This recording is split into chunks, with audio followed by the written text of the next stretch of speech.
क्या हाल है दोस्तों, कैसे हैं? मैं हूं बिलाल और हम सीख रहे हैं पाइथन। तो चले शुरू करते हैं। मैं आ जाता हूं वीएस कोड के ऊपर और आज की वीडियो में हम जानेंगे क्लासेस के बारे में। पाइथन में किस तरह से क्लासेस बनाई जाती है, क्या उसका सिंटैक्स होता है और ये क्यों बनाई जाती है। फर्स्ट वीडियो में मैंने आपको बताया था कि पाइथन जो है ऑब्जेक्ट ओरिएंटेड प्रोग्रामिंग लैंग्वेज है और इसके अंदर भी क्लासेस बनाई जाती है और हर क्लासेस की अपनी प्रॉपर्टीज होती हैं, मेथड्स होते हैं और क्लासेस जो है वो किसी ऑब्जेक्ट का ब्लूप्रिंट होता है।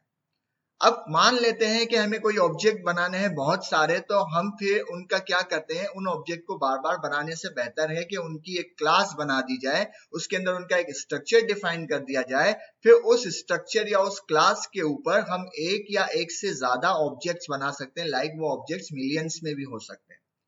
तो ये किस तरह से बनाए जाते हैं वो हम इससे कोड करके समझते हैं। तो हम एक क्लास बनाते हैं, बिल्कुल बेसिक सी। तो आप बिल्कुल भी परेशान ना हो, बहुत ज्यादा आसान है, बहुत ज्यादा आसान है। तो क्लास बनाने के लिए सबसे पहले हमें क्या करना पड़ता है, इसका एक रिजर्व कीवर्ड है क्लास के नाम से, वो हमने लिख दिया। उसके बाद आएगा क्लास का नाम। क्लास का नाम आप कुछ भी लिख सकते हैं, कन्वेंशन है उसका पहला लेटर कैपिटल होना चाहिए। तो मैं यहाँ पे क्लास का नाम लिखता हूँ पर्सन। ठीक है, मैं पर्सन की क्लास बना रहा हूँ। उसके बाद कॉलन आ जाएगा। कॉलन के बाद मैं जैसे ही इंटर करूंगा मुझे यहाँ पे इंडेंटेशन के साथ कर्सर यहाँ पर आ जाएगा। उसके बाद हम इसे देंगे इसका कंस्ट्रक्टर। कंस्ट्रक्टर क्या होता है, एक फंक्शन होता है। तो वो कैसे लिखेंगे, फंक्शन को हम डेफ और उसका नाम फिक्स है, क्या है वो, अंडरस्कोप अंडरस्कोप इनिट अंडरस्कोप अंडरस्कोप। ठीक है, ये नाम इसका फिक्स है, ये कंस्ट्रक्टर कहलाता है। इसको कॉल करेंगे और यहाँ पे कॉलन लगा देंगे। ठीक है, इसके बाद इसको कुछ पैरामीटर पास किए जाते हैं। जो पहला पैरामीटर होता है उसका नाम आप कुछ भी रख सकते हैं, लेकिन वो एडिशनल होता है। ठीक है, एडिशनल का मतलब क्या है वो भी मैं आपको बताऊंगा। तो पहला यहाँ पे आप कुछ भी लिख सकते हैं। मैं लिखता हूँ सेल्फ। अगर आप लिखना चाहते हैं एबीसी डेज XYZ, आपकी मर्जी, जो भी लिखना चाहें, ये एडिशनल होता है। ठीक है, उसके बाद मैं कहता हूं कि भाई इस पर्सन में जो है मुझे नेम चाहिए। ये पैरामीटर में दे रहा हूं, मुझे नेम चाहिए और मुझे एज चाहिए। ठीक है, ये दो चीजें मैंने यहाँ पे डिफाइन कर दी। अब मैं इस फंक्शन को क्या कहूंगा कि भाई अब मुझे इसकी प्रॉपर्टीज जनरेट करनी है या मुझे इसके एट्रीब्यूट्स बनाने। बात एक ही है, वो कैसे बनाएंगे। मैं कहता हूं सेल्फ, जो इस पर्सन की खासियतें हैं, जो स्ट्रक्चर हम बनाना चाह रहे हैं कि इस पर्सन का हमें कौन कौन सा डेटा चाहिए। तो मैं कह रहा हूँ इस पर्सन का हमें नेम चाहिए, तो मैं कहता हूँ सेल्फ और नेम, जिसकी वैल्यू होगी ये वाला नेम जो हमने पैरामीटर में डिफाइन किया। तो जो भी पैरामीटर में नेम की वैल्यू आएगी वो मैं यहाँ पे दे दूंगा नेम।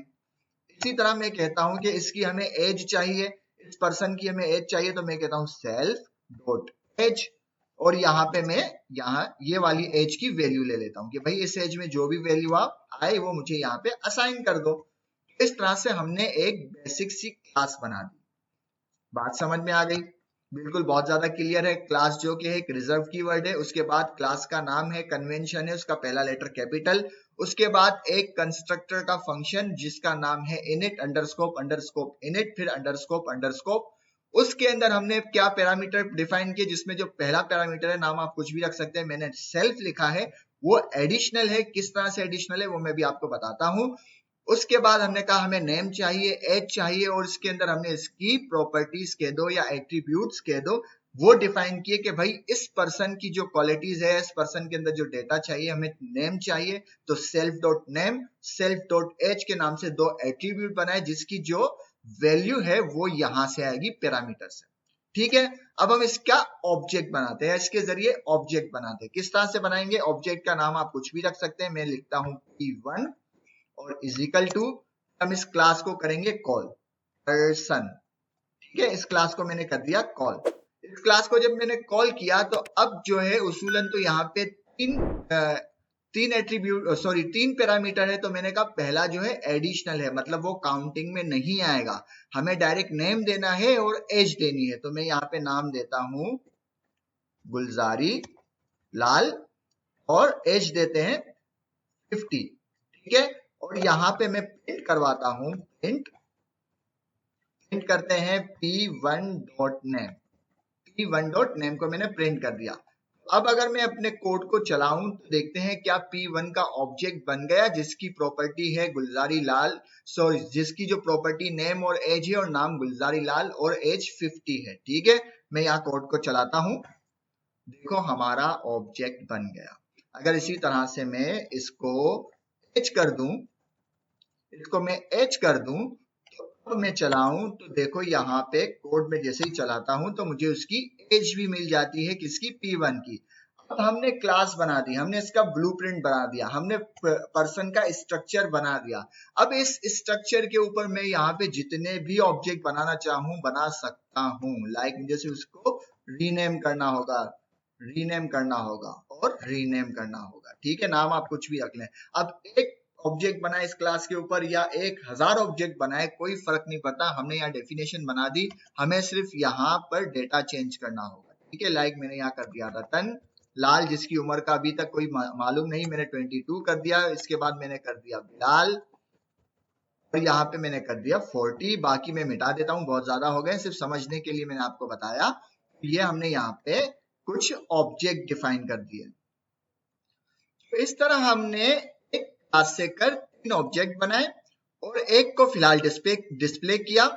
मैं क्या करता हूँ, यहाँ पे 1 की जगह कर देता हूँ 2 में हमने रतनलाल और उसकी एज 22 है। मैं चलाता हूँ अपने कोड को तो रतनलाल और 22 आ गया। अब 2 की जगह मैं 3 को अगर चेक करूं डेटा तो यहाँ पे मुझे बिलाल और 40 उसकी एज मिल गई।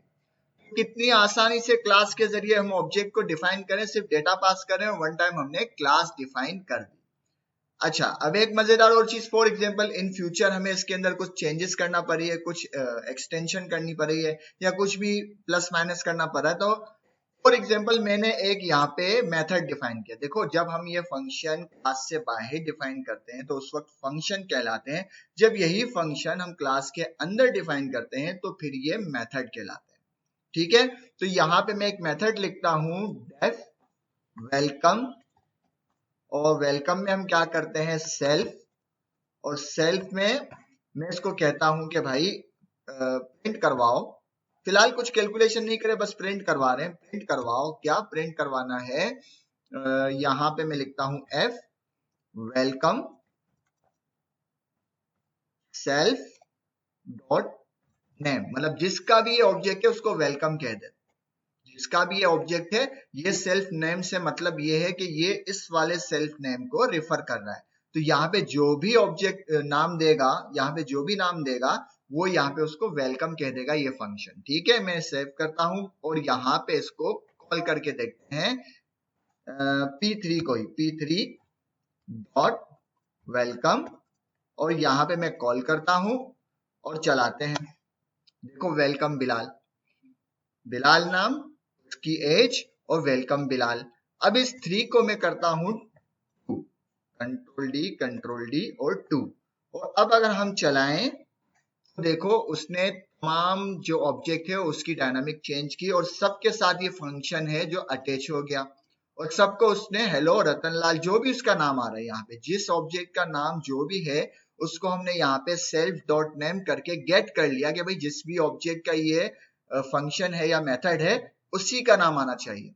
तो यहाँ पे वो इस तरह से उसे गेट कर रहा है, मतलब ये सेल्फ नेम रेफर कर रहा है इस सेल्फ नेम को। क्लियर हो गई बात? अगर आपको एज चाहिए तो सेल्फ एज भी करना पड़ेगा। ये बात समझ में आ गई। अब इसमें एक चीज और भी है, मैं यहाँ पे कहता हूं कि भाई P1 डॉट एज जो है ना भाई, वो 50 नहीं है, वो 60 है, वो 60 है।